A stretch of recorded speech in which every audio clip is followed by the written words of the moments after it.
Over the last year, I've added 3 things to my paddle setup, and I've immediately got more control, better resets, and fewer mishits. By the end of this video, you're gonna know exactly what those 3 things are and how to apply them to your paddle. Let's get right into it. So the first thing we're gonna tackle is we're gonna take off the stock grip, because we're gonna be adding a Hesicor grip, and you can't put these on over that stock grip. They have to go on the very base of this paddle.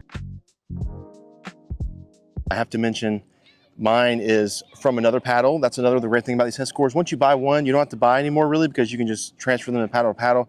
So that's where mine's from. So I don't have the actual application things that they give you in the box.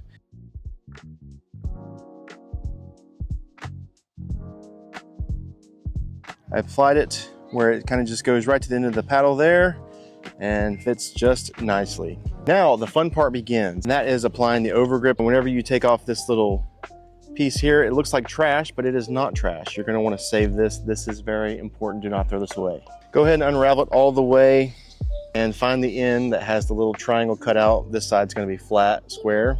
And this little red tab here, you're going to pull that down, and this is just plastic covering the side that's going to be on the outside of your grip itself. You want to start with the triangle side facing up in this case, because my paddle's upside down.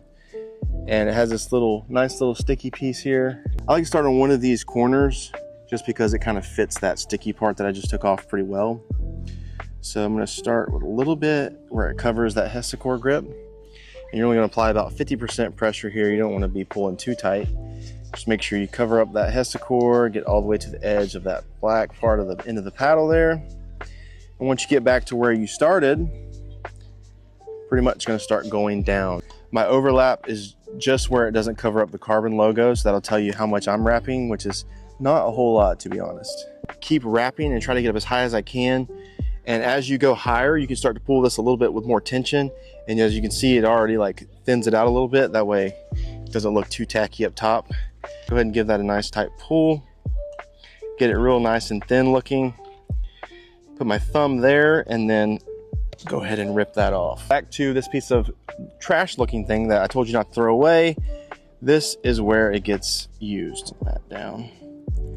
Now apply that. And I like to let it wrap this pretty tight, that way I get a lot of wrap out of it. Ta-da! Now we're gonna put on the little elastic piece. So that's what that looks like. Now we're gonna apply some lead tape. These are 3 grams per little bar. So the top here, this is zone 1. That's gonna add power, but it's gonna make it feel a little bit more slow in the hands whenever you're trying to flip from your forehand to your backhand, because you got more weight further away from your hand. Now zone 2 is gonna be anywhere on the sides here. This is gonna add a lot of stability to your paddle, so could be good for paddles with smaller sweet spots. And you're only gonna notice a slight decrease in that hand speed whenever you're flipping side to side. Zone 3, I would say, is down here near the throat. So probably that curve near the throat here as well. That is going to add more stability and really not affect your hand speed too much, because that weight is closer to your hands. I think I'm gonna add it down here by the throat. I'm probably just gonna do a 3 gram pod here and here on both sides. And then I'm gonna test that out, see if I like it. And then if I wanna add more, I'll probably add them a little bit higher up here on the actual curve. Get these on here. Probably just gonna go straight down below where that W is. Probably right about there, I think. Go ahead and push that down a lot so it sticks.